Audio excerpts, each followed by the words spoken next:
الذاكرون وغفل عن ذكرك وذكرهم غافلون. اللهم صل أفضل صلاة على أسعد مخلوقاتك سيدنا محمد وعلى آله وصحبه وسلم عدد معلوماتك ومداد كلماتك كلما ذكرك وذكره الذاكرون وغفل عن ذكرك وذكرهم غافلون. اللهم صل أفضل الصلاة على أسعد مخلوقاتك سيدنا محمد وعلى آله وصحبه وسلم عدد معلوماتك ومداد كلماتك كلما ذكرك وذكره الذاكرون وغفل عن ذكرك وذكرهم غافلون. صلوا بدوام عليه تعطون أجرا. صلوا بدوام عليه تعطون أجرا. صلى عليك الله يا خير الورى يا من أتانا بالرسالة جارا. صلوا بدوام عليه تعطون أجرا. صلوا بدوام عليه تعطون أجرا. صلى عليك الله يا خير الورى يا من أتانا بالرسالة جارا. يا أمة من بالمؤمنين رحيما بشراكم كلكم وخيرا عميما. نلتم شرفا شامخا وفضلا عظيما. لملا وشفيع الورى لكم صلاح.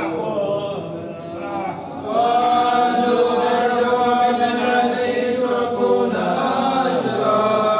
صلوا بدوام عليه تعطون أجرا.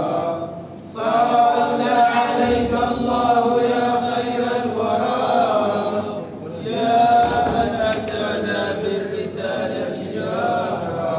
صلوا بدوام على النبي الرسول الحائز الفضل ذي العطاء الجزيل الشافي في موقف الحساب الضروري.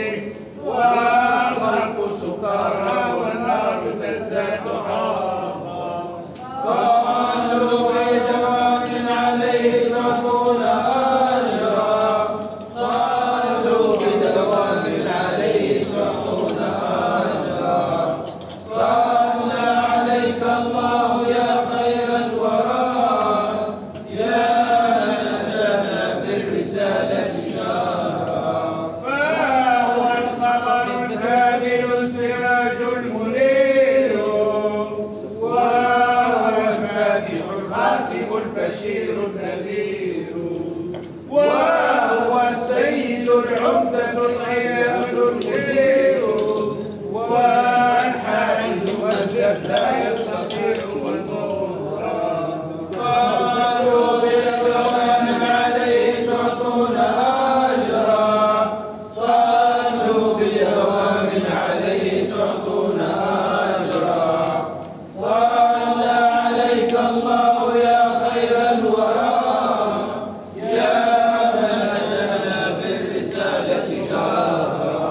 مولاه بكل الجمال فضلا حباه واختار لنا فضل دينه وارتضاه. والكوثر والحوض واللواء قد أتاه والنصر برعب أتاه يبلغ شعرا. صلوا بدوام عليه تعطون أجرا. صلوا بدوام عليه تعطون أجرا. صلى عليك الله يا خير الورى يا من أتانا بالرسالة جارا. قد أصبح في الحسن واحدا والخير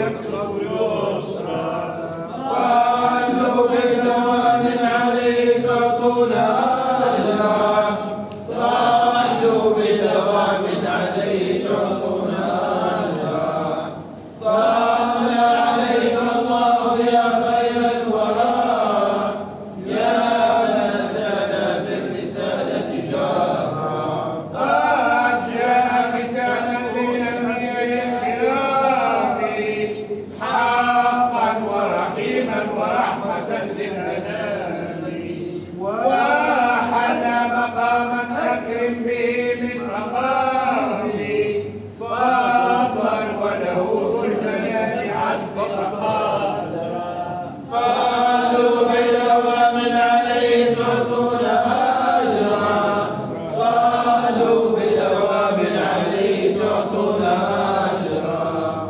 صلى عليك الله يا خير الورى يا من أتانا بالرسالة جارا في ليلة مسراه قاب قوسين كان من مالكه عندما رآه عيانا بالرفق واليسر عند ذاك أتانا إذ عاد قرير العين يعمد مسرا صلوا بدوام عليه تعطون أجرا صلوا بدوام عليه تعطون أجرا صلى عليك الله يا خير الورى يا من أتانا بالرسالة جارا ناداه إله السماء حبيبي صفي ستعطى تمتع بذي الجلال البهي هذا الحجب قال مفوز غرب سعيد ما مثلك يا أحمد بقربها حرام صلوا بدوام عليه تعطون أجرا صلوا بدوام عليه تعطون أجرا صلى عليك الله يا خير الورى يا من أتانا بالرسالة جارا قد نال فخرا متى لا يتناهى حقا وأتاه مولاه عزا وجاها فهو العلم الطاهر المؤيد طه كان دافع ضرا عنا والأول يسرا صلوا بدوام عليه تعطون أجرا صلوا بدوام عليه تعطون أجرا صلى عليك الله يا خير الورى يا من أتانا بالرسالة جارا من حر وقيس قد لنا الغمام والبدر له شق واعتراه اللتام والغار به عششت عليه الحمام لما رأت العنكبوت تنسج سترا صلوا بدوام عليه تعطون أجرا صلوا بدوام عليه تعطون أجرا صلى عليك الله يا خير الورى يا من أتانا بالرسالة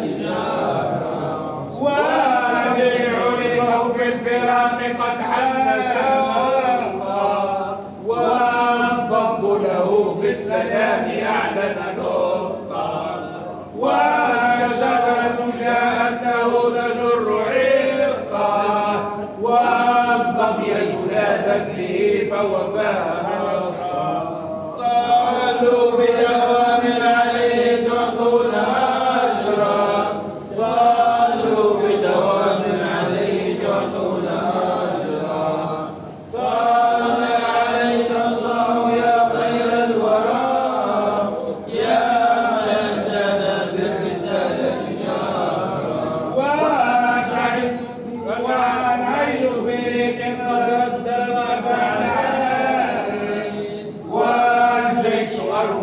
بالأكف عند طغاري والحشية من زاده أتبع ماء والضرع بلبن إذ كان يابسا زارا صلوا بدوام عليه تعطونا أجرا صلوا بدوام عليه تعطونا أجرا صلى عليك الله يا خير الورى يا من أتانا بالرسالة جارا في راحته أولى الخير جهارا حقا وبها سبح الحصيرا وأخذوا من حينها الثمارا إذا استوت الآية لأحمد كبرى صلوا بدوام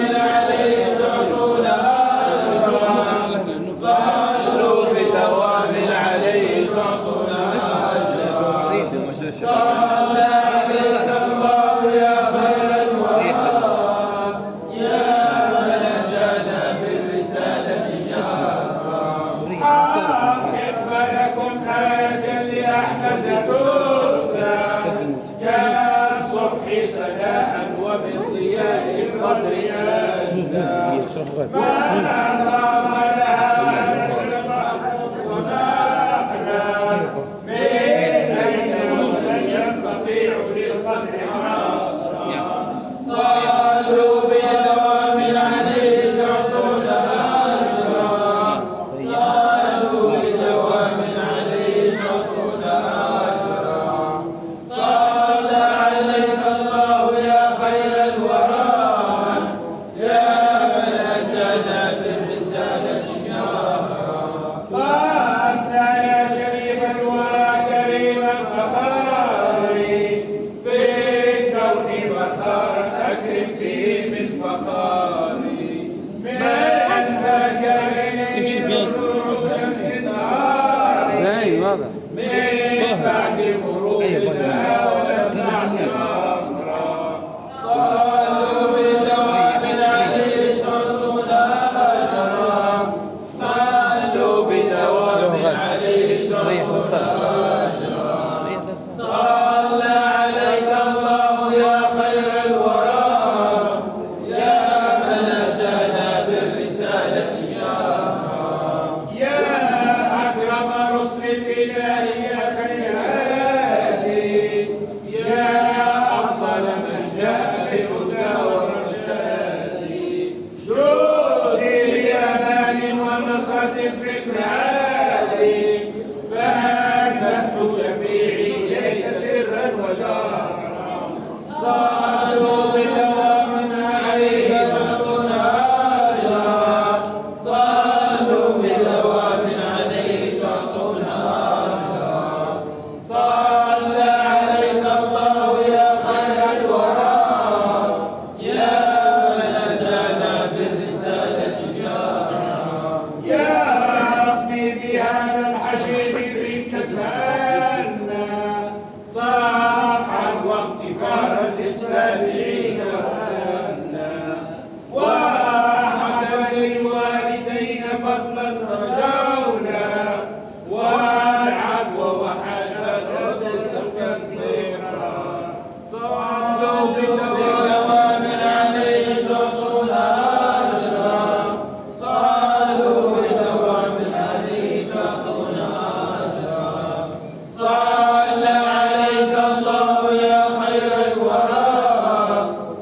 رب الأنام صلاته وسلامه ما دام صبح يصفر.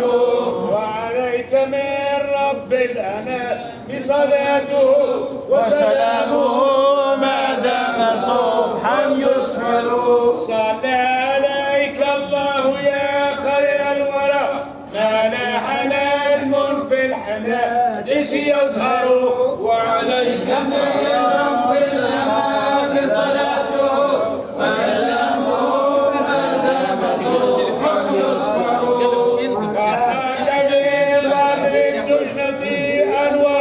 وسناك عن كل حسن يصفر.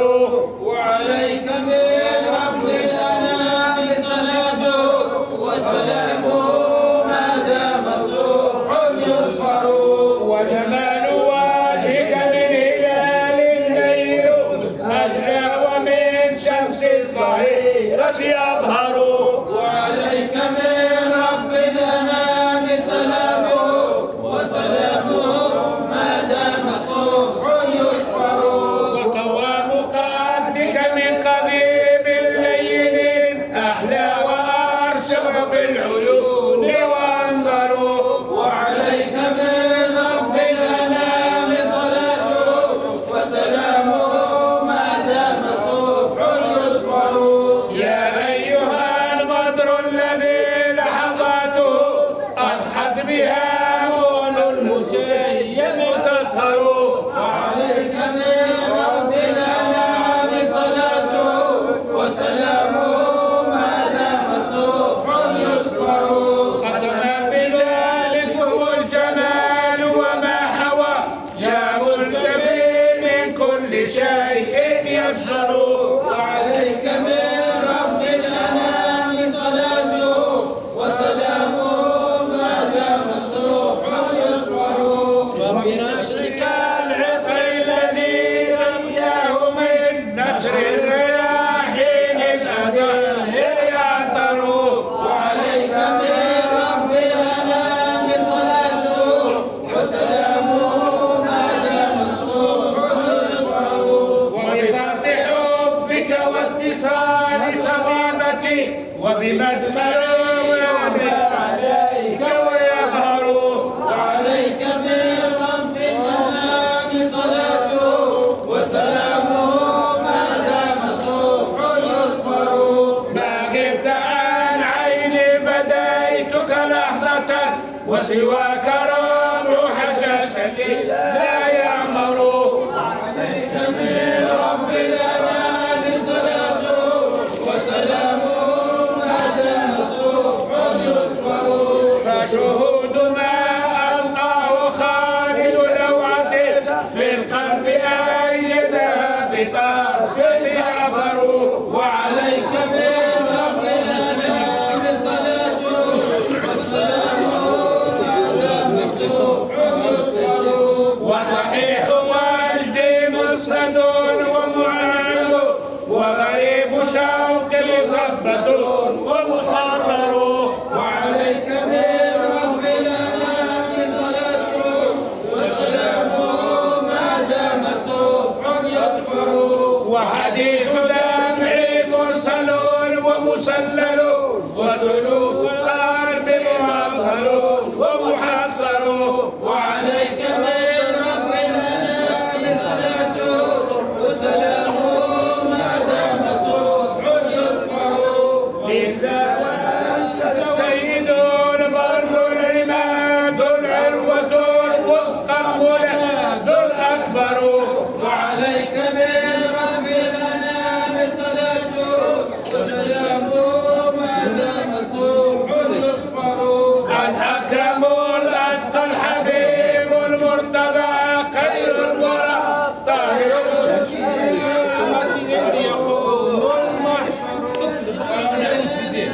صلاته وسلامه ما دام صبح يصفر.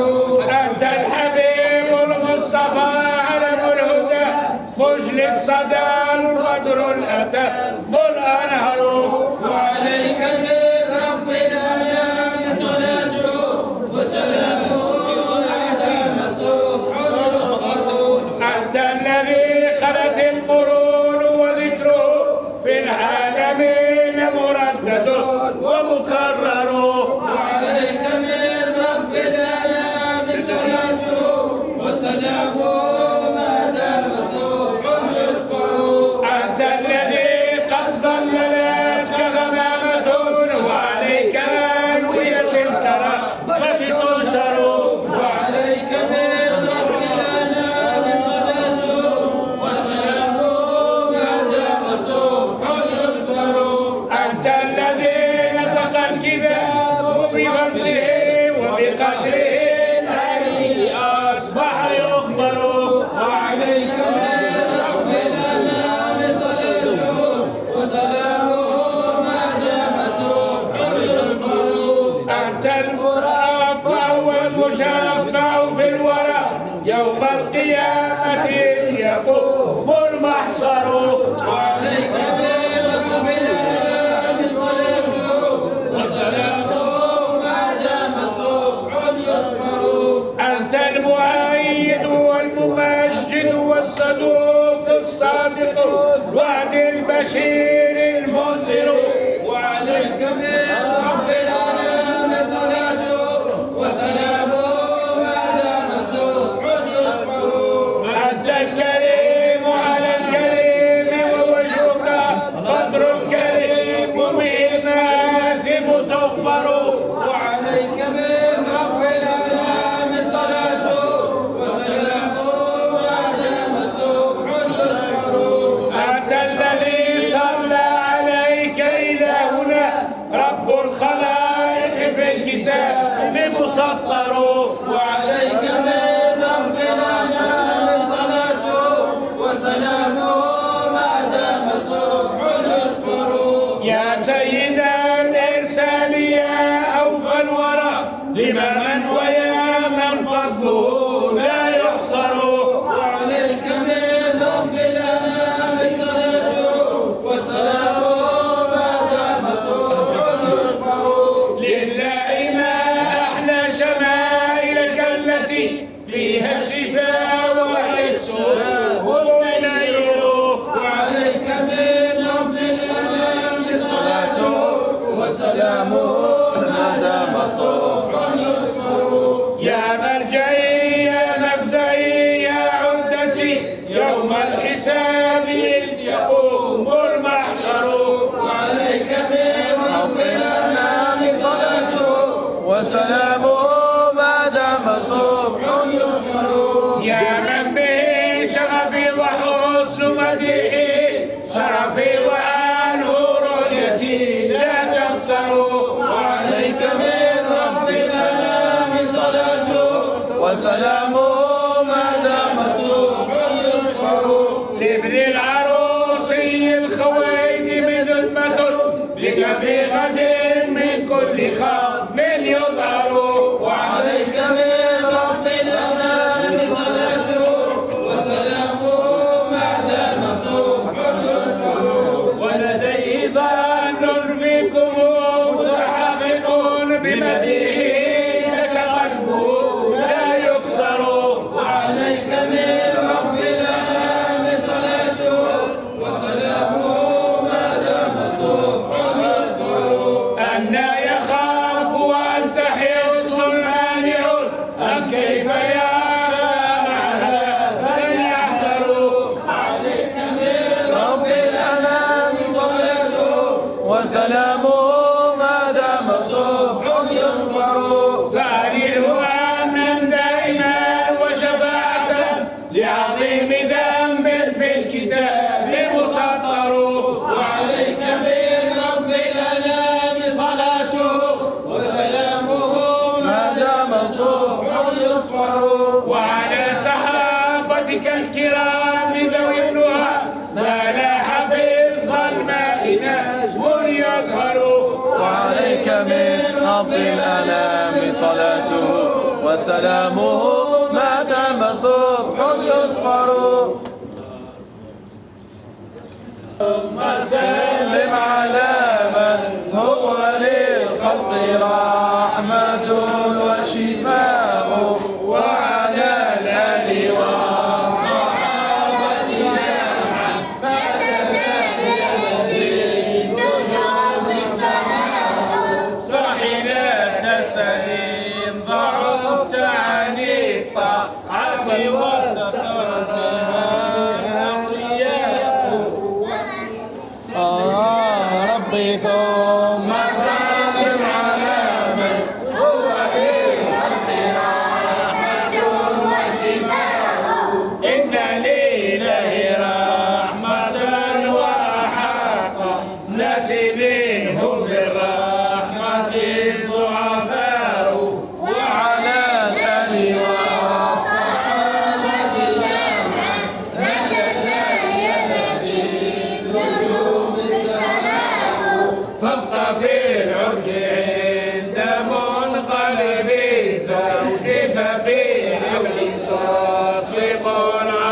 أثمر نخله ونخل عفاء وعلى الآل والصحابة جمعا ما تزينت النجوم السماء وقت المصطفى من عمل البر فقد يسقط الثمار الإتاء صل يا ربي ثم سلم على من هو للكل رحمة وشفاء وبحب النبي فاغفر الله ففي حبه الرضا والحباء وعلى الآل والصحابة جمعا ما تزينت النجوم السماء يا نبي الهدى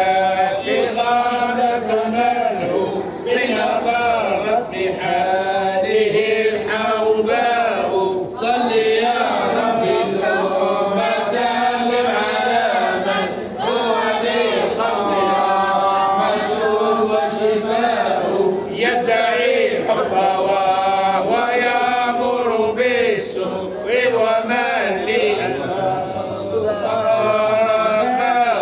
وعلى الآل والصحابة جمعا ما تزينت النجوم السماء أي حب يصيح منه وضرب للكرى وصل وطائف كراه صل يا ربي ثم سلم على من هو للخلق رحمة وشفاء ليت شعري هذاك من عقب ذنب أم حضور المتجيلين انقضاء وعلى الآل والصحابة جمعا ما تزينت النجوم السماء إن يكون الذي حلف رؤياك فقد عزت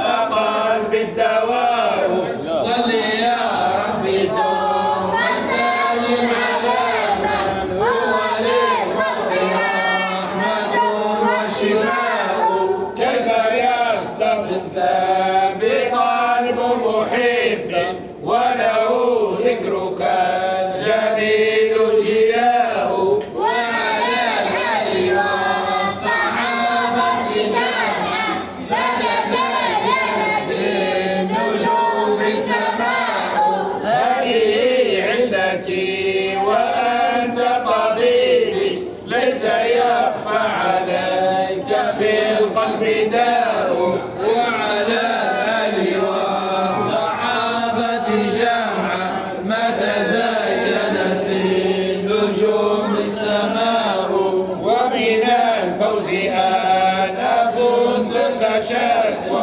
هي شكوى إليك وهي اقتضاء صل يا ربي ثم سلم على من هو للخلق رحمة وشفاء ضمنتك مدائح مستطاب فيك منها المديح والإصغاء وعلى الآل والصحابة جمعا ما تزينت النجوم السماء قلما حولت مديحك إلا سعدت همم ودال وحاو يا ربي ثم سلم على من هو للخلق رحمة وشفاء حق لي فيك أن أساجل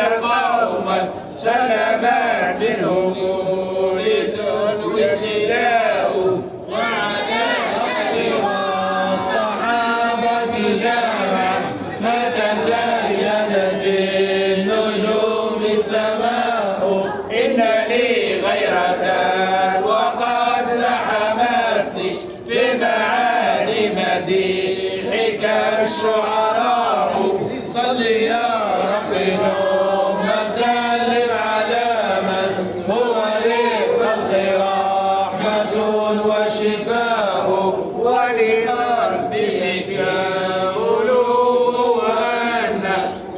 اللسان في مجدك الغلواء وعلى الآل والصحابة جمعا ما تزينت النجوم السماء فتح قلبها يلذ له مدحك علما بأنه الآلاء صل يا ربي ثم سلم على من هو للخلق رحمة وشفاء حكم صنعة الطريق برودا لك لم تحرك وشها صنعاء وعلى الآل والصحابة جمعا ما تزينت النجوم السماء أعجز الدر نظمه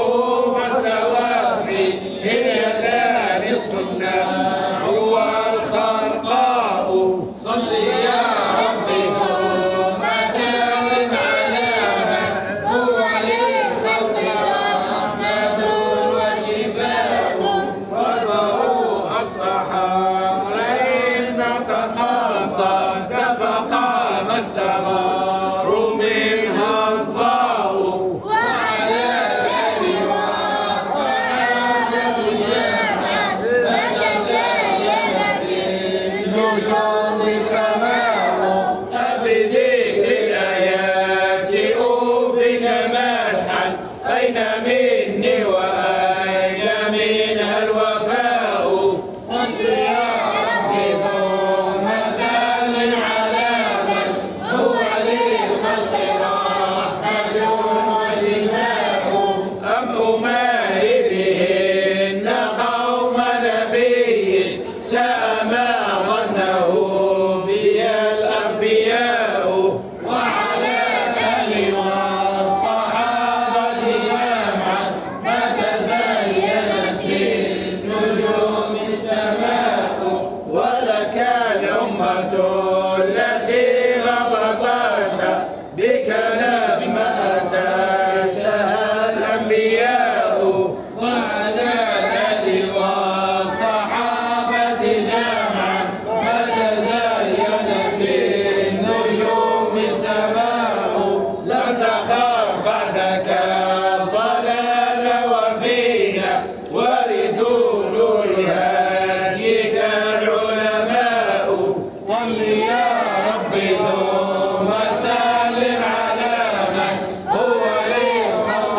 رحمة وشفاء فقبت أي الأنبياء وآياتك في الناس ما له انقضاء وعلى الآل والصحابة جمعا ما تزينت النجوم السماء إننا رحمة منهم معجزات حزها من ذوالك الأولياء صل يا ربي ثم سلم على من هو للخلق رحمة وشفاء إن من معجزاتك العز عن وصفك لا يحده الإحصاء وعلى الآل والصحابة جمعا ما تزينت النجوم السماء كيف يستوعب الكلام سجاياك وهل تنزح البحار الرداء صل يا ربي ثم سلم على من هو للخلق رحمة وشفاء ليس من غاية لوصفك أبني هوى لقول غاية وانتهاء وعلى الآل والصحابة جمعا ما تزينت النجوم السماء إنما فضلك الزمان وآياتك في من نعوده الآلاء صل يا ربي ثم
جودك الدنيا وغرتها ومن علومك علم اللوح والقلم مولاي صل وسلم دائما ابدا على حبيبك خير الخلق كلهم يا نفس لا تقنطي من زلة عظمت إن الكبائر في الغفران كالأمم مولاي صل وسلم دائما أبدا على حبيبك خير الخلق كلهم يا على رحمة ربي حين يقسمها تأتي على حسب العصيان في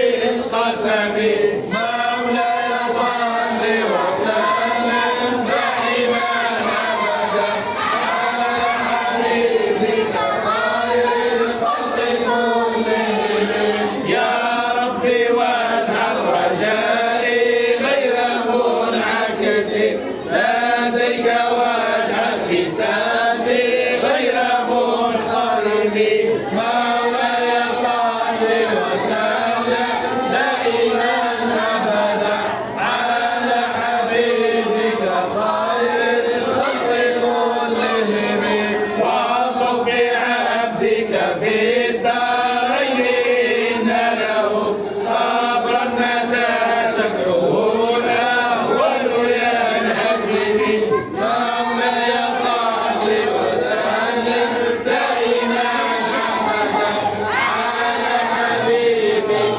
خير الخلق كلهم وذل لصحب صلاة منك دائمة على النبي بمنهل ومنسجم مولاي صل وسلم دائما ابدا على حبيبك خير الخلق كلهم ما رنحت عذبات البدر حصبا وأطرب رسالات العز بالنغم مولاي صل وسلم دائما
فرج بها كربنا يا واسع الكرم. مولاي صل وسلم دائما أبدا على حبيبك خير الخلق كلهم.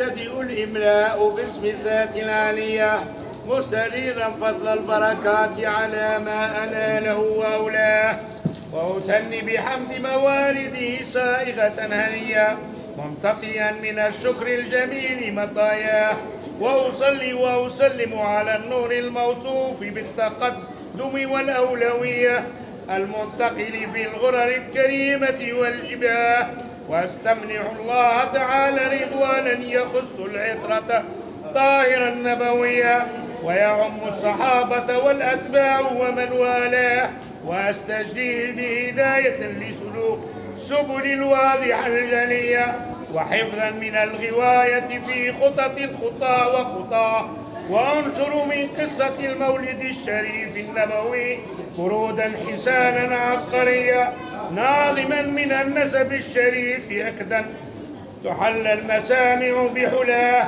واستعين بحول الله وقوته القوية فإنه لا حول ولا قوة إلا بالله.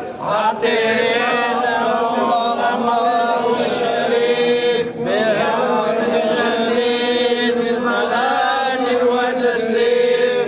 اللهم صل وسلم وبارك عليه. اللهم صل وسلم وبارك عليه. فأقول وسيدنا محمد بن عبد الله بن عبد المطلب واسمه شيبة الحمد حمدت خصاله السنية ابن هشام، واسمه عمرو بن عبد مناف، واسمه المغيرة الذي ينتمي الارتقاء لعلاه ابن قصي، واسمه مجمع سمي بقصي لتقاصيه في بلاد قضاء القسية، إلى أن أعاده الله تعالى إلى الحرم المحترم فحماهما ابن حكيم ابن مرة ابن كعب ابن لويد ابن غالب ابن فادن، واسمه قريش وإليه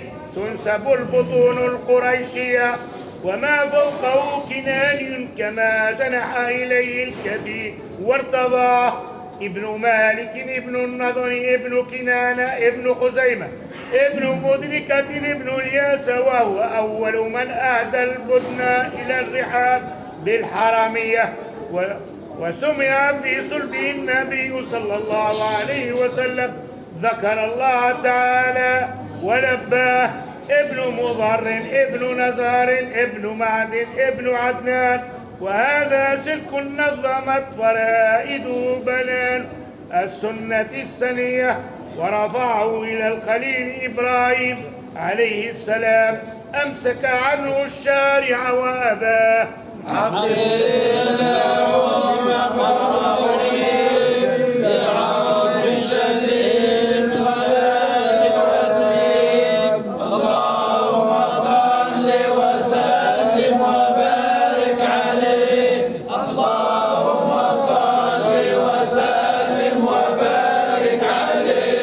وعدنان بلا ريب عند ذوي العلوم النسبية إلى الذبيح إسماعيل نسبته ومنتهاه، فاض به من عقد تألفت كواكبه الذرية كيف لا، والسيد الأكرم صلى الله عليه وسلم واسطته ومنتقاه نسب تحسب العلا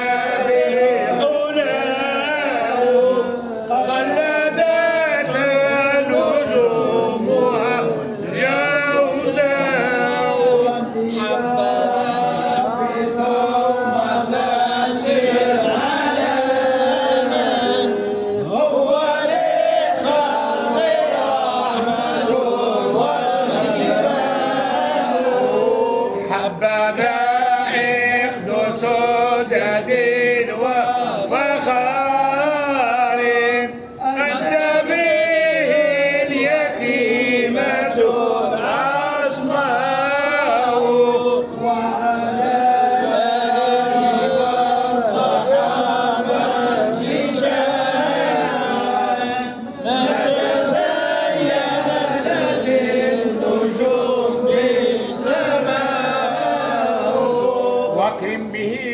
نسب طهره الله تعالى من سفاح الجاهلية.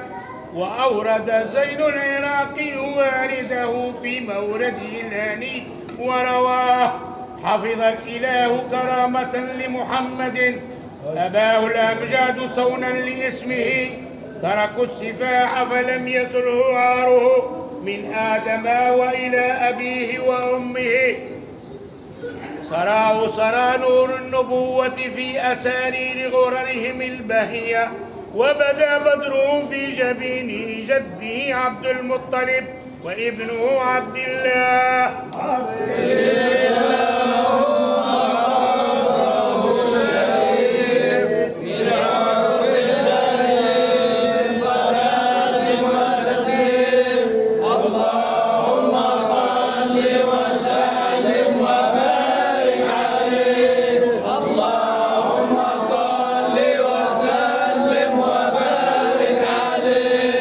ولما أراد الله تعالى إبراز حقيقته المحمدية وإظهاره جسما وروحا بصورته ومعناه، نقله إلى مقره من صدفة آمنة الزهرية، وخصها القريب المجيب بأن تكون أما لمصطفاه، ونودي في السماوات والأرض بحملها لأنواره الذاتية، وصبا كل صب لهبوب نسيم صبا، وكسيت الأرض بعد طول جذبها من النبات حللا سندسية، وأينعت الثمار وأدنى السعر للجان جناه، ونطقت بحمله كل دابة لقريش بفصيح الألسن العربية،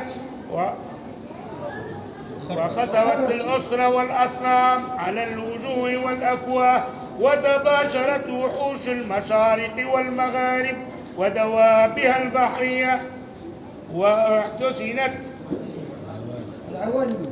العوالم من السرور كأس محياه، وبشرت الجن بأفضال زمنه، وانتهكت الكهانة ورهبة الرهبانية، ولاج بخيره كل خبر خبير، وفي علا حسنه تاه، وأوتيت أمه في المنام وقيل لها: إنك حملت بسيد العالمين خير البرية، وسميه إذا وضعت محمدا فإنه ستحمد عقباه.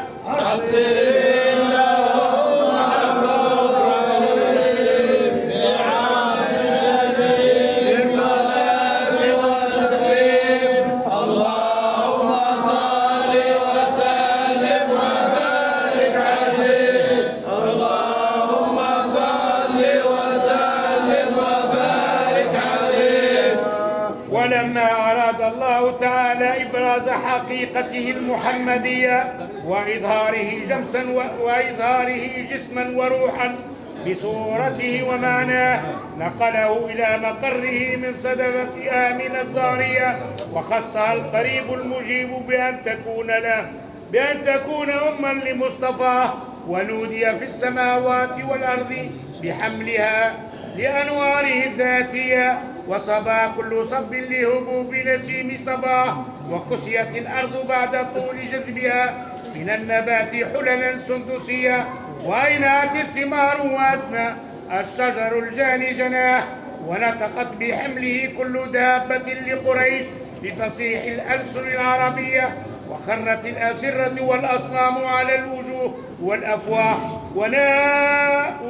وتباشت وحوش المشارق والمغارب ودوابها البحرية، واعتست العوامل من السرر كاس محياه، وبشرت الجن بإطلال زمانه، وانتهكت الكاهن ورهبت الرهبانية، ولاج بقبره كل خبر خبير، وفي حلا حسنه تاه، وأوتيت أمه في المنام فقيل لها: أنك حملت بسيد العالمين خير البرية، وسميه إذا وضعته محمد فإنه ستحمد عقباه.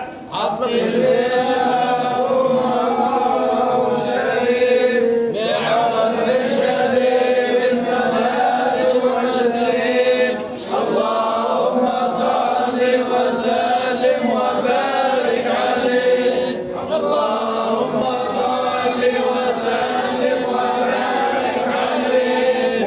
ولما تم لحمله شهرين على مشهور الأقوال المروية وفي بالمدينة المنورة عبد الله، وكان قد اجتاز بأخواله بني عدي من الطائفة النجارية، ومكث فيهم شهرا يعانون سقفه وشكواه. وقبله الشريف بعرض شديد صلاة وتسليم. اللهم صل وسلم وبارك عليه. اللهم صل وسلم وبارك عليه. ولما تم من حمله صلى الله عليه وسلم 9 أشهر قمرية وآن للزمان أن ينجلي عنه صداه، حضر أمه ليلة مولده آسية ومريم في نسوة من الحظيرة القدسية، وأخذها المقاذ فولدته صلى الله عليه وسلم نورا يتلألأ لأنفناه. فقومي بسم الله. فقل أيها الراجل لنيل شفاعة قيام محب صادق القول والأدب، دين لمدح المصطفى الخط بالذهب على فضة من خط أحسن من كتب، وأن تنهض الأشراف عند سماعه قياما صفوفا على الركب. أما الله تعظيما له كتب اسمه على عرشه يا رتبة سميت الرتب، أبان مولده عن طيب عنصره يا طيب مبتدئ منه ومختتم. بشرى لنا معشر الإسلام أن لنا من العناية ركنا غير منهدم، تباشرت الأملاك حين ظهوري وفاحت بالأرجاء شرفا ومغربا، ونادى لسان الكون طرا باسمه، فأهلا وسهلا بالحبيب ومرحبا. مرحبا بالحبيب المصطفى، مرحبا يا مرحبا بالحبيب المصطفى، مرحبا يا مرحبا بالحبيب المصطفى، مرحبا يا مرحبا بالحبيب المصطفى، مرحبا يا مرحبا، مرحبا يا نور العين، مرحبا يا مرحبا، مرحبا يا الحسين، مرحبا يا مرحبا يا أمان الخائفين، الأمان الأمان الأمان يا رسول الله، الأمان الأمان يا حبيب الله. وولد صلى الله عليه وسلم واضعا يده على الأرض رافعا رأسه إلى السماء العلية، مؤمنا بذلك الرفع إلى سؤدده وعلاه، ومشيرا إلى رفعة قدره على سائر البرية، وأنه الحبيب الذي حسن اتباعه وسجاياه، ولله در القائد ومحيا كالشمس منك مضي أسفرت عنه نادته ضراء، ثم سلم على من هو للحق رحمة وشفاء، ليلة المولد الذي كان للدين سرور به يومه واجتهاد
عبد المطلب وهو يطوف بها تيك البنية، فأقبل مسرعا ونظر إليه وبلغ من السرور مناه، وأدخله الكعبة الغراء وقام يدعو بخلوص النية ويشكر الله تعالى على ما من به عليه وأعطاه.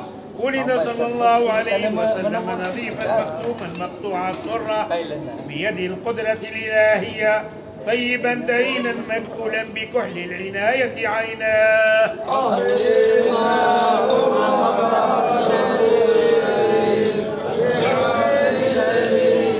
صلاة وتسليم اللهم صل وسلم وبارك عليه اللهم صل وسلم وبارك عليه. ولد صلى الله عليه وسلم ظهرت عند ولادته بعد عبد الله ودعته. ظهر عند ولادته خوارج. ظهر عند ولادته خوارج. غرائب غيبية إرهاصا لنبوته وإعلاما بأنه مختار الله تعالى ومحياه،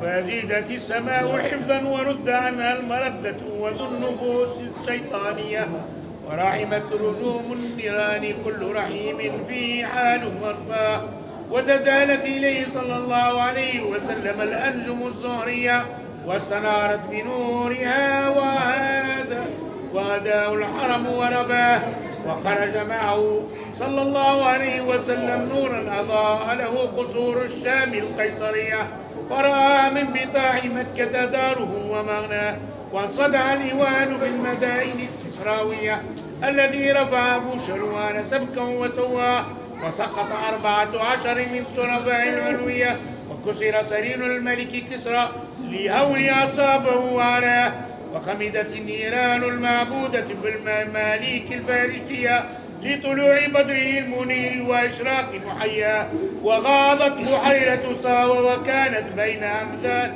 وقم من البلاد العجمية، وجفت إذ كف واكب موجة البقاء بينابيع تيك المياه، وفاض وادي سماء وهو مفازة في الفلاة وبرية لم يكن بها قبل ما يقع للظمآن ألا.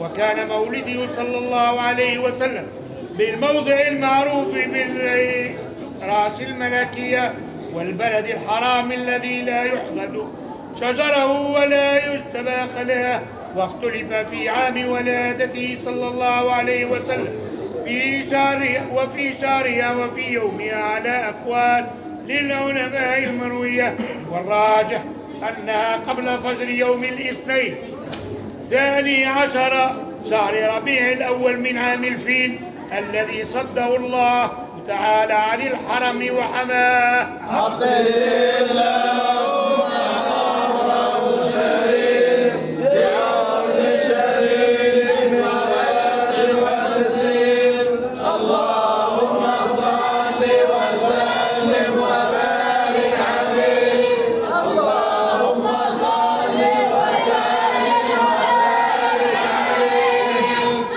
وأرضعته صلى الله عليه وسلم أمه أياما، ثم أرضعته ذويبة الإسلامية التي اعتقها أبو لهب حين وافته عند ميلاده صلى الله عليه وسلم ببشراه، وأرضعته صلى الله عليه وسلم مع ابنها مسروح وأبي سلمى وهي به حفية، وأرضعته قبل عبز الذي حمد في نصرة الدين سراه. وكان صلى الله عليه وسلم يبعث إليها من المدينة بسلة وكسوة هي بها حرية، إلى أن أورد هيكلها رائد المنون الضريح ووراه. قيل عن دين قومها الفئة الجاهلية، وقيل أسلمت أثبتت الخلاف ابن منذر وعكاه. ثم أرضعته صلى الله عليه وسلم الفتاة حليمة السعدية، وكان قد رد كل القوم ثديها لفقرها واباه، فأخصب عيشها بعد المحل قبل العشية، ودر ثديها بدر البنات يميل منها وألبن الآخر وأخاه، وأصبحت بعد الفقر والهزال غنية، وسميت الشارب لديها والشياه، وأنجاب عن جانبها كل مملة ورزية، وطرز المنعقد برد عيشها الذي ووشاه.